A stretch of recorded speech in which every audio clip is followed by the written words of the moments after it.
Star Trek has always reflected the contemporary political atmosphere and ideologies in which it is created. From the original series in the 1960s with its peace, love and interracial kiss, to the 1990s post-Cold War Next Generation, the worldview of progressive Western ideology has featured strongly in the stories of everyone's favorite group of space explorers. The original Klingons of the 1960s, copyright 1969, Paramount Pictures. Across each new iteration, the Klingons, a humanoid warrior species, have often been the alien of choice. The 1960s Klingons were bad, untrustworthy, duplicitous enemies, but visually they looked pretty close to the Sapiens on the Starship Enterprise. They were the other, but that other was also us. They were the Cold War Soviets mixed with a bit of the Japanese from World War II. Another enemy, the Romulans, also wore that hat. In Star Trek The Next Generation, the Klingons were more physically differentiated by exoskeletal additions, but they were friends now, not enemies anymore, and although slightly erratic allies, they fought on the same side as the Federation. It was the post-Cold War world. Us and them. So what to make of the new Netflix series Discovery and its version of the Klingons set further in the past than the other series? Watchers have been given a race of new old Klingons, which is physically extraordinary, kitted out like badass Egyptian warriors.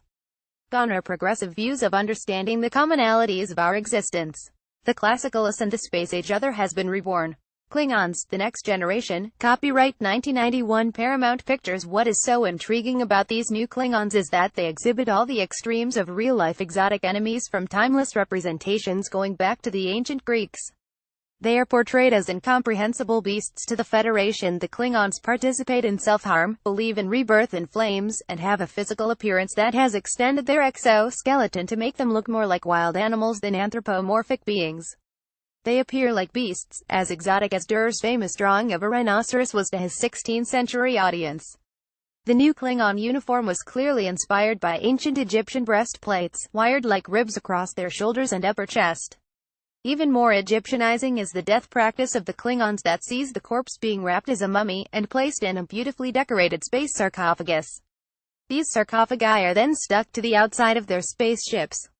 The way that the Klingon dead and their death cult travel together through space and time removes any previous common humanity that had existed in the other Star Trek series. The Klingons are now so far from the us who reside in the opposite ship as to be almost incomprehensible. Albrecht Durer's Rhinoceros, 1515. Wikimedia. Ancient monsters. Though their appearance may be drawn from history, these new, hostile Klingons are base zealots and unrelentingly evil, with an obvious comparison to be made with Islamic State.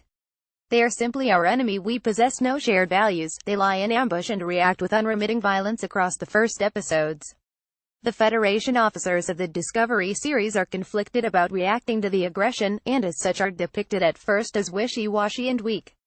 The ideals of the previous series, including the Prime Directive, that crews must not interfere with the development of civilizations, have disappeared and are replaced by sneering Klingons who seek martyrdom and mock the concept of coming in peace.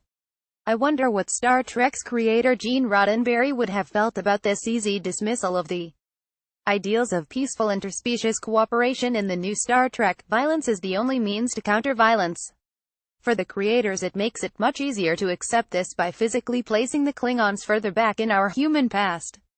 Their representation and costume like exotic, alien ancients, and practice of a cult of death further distances them from our so-called Western humanity. By physically animalizing the Klingons, this becomes an easy retreat to the mythical beasts of old. As the monstrous Gorgon sisters were to the ancient Greeks, these Klingons are to the Federation. This new form of Klingon enemy seems to be reflecting shifting attitudes towards peace and war in today's world. More than anything, this only serves to confirm how far our society has shifted away from hope and idealism for the future. It will be interesting to see how this new Klingon war is resolved in the next chapter of the first season, and whether hopeful aspiration will return or fear of the other is all we can aspire to.